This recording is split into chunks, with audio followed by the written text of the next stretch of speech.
પશ્ચિમ એશિયામાં શાંતિ અને ક્રૂડ ઓઇલના ભાવમાં નરમાશને કારણે બજારમાં તેજી. નિફ્ટી 100 પોઈન્ટથી વધુ વધીને 24,150ની ઉપર. બેંક નિફ્ટીમાં 600 પોઈન્ટનો ઉછાળો. મિડ કેપ અને સ્મોલ કેપ લગભગ 1% વધારા સાથેનું આઉટ પરફોર્મન્સ.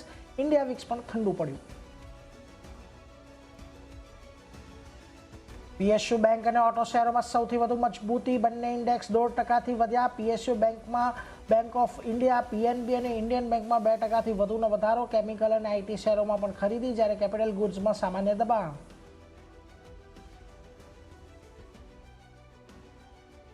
પરિણામ બાદ કોફોર્જમાં 8%નો ઉછાળો. કંપનીના નફામાં સારો વધારો. ત્યાં જ એસઆરએફના પણ સારા પરિણામથી 4% વધ્યા. હીરો મોટો 3% વધ્યો. ટોપ નિફ્ટીનો ગેઇનરમાં સામેલ.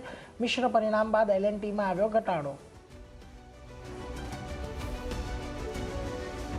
આજે આવશે ઓટો દિગ્ગજ બજાજ ઓટોના પરિણામ. 26% વધી શકે છે કંપનીનો નફો. આવકમાં 28%ના વધારાનું અનુમાન. સાથે જ blue star, Paytm, Godrej consumer સહિત 8 વાયદાના કંપનીઓ પર પણ પરિણામની રહેશે નજર.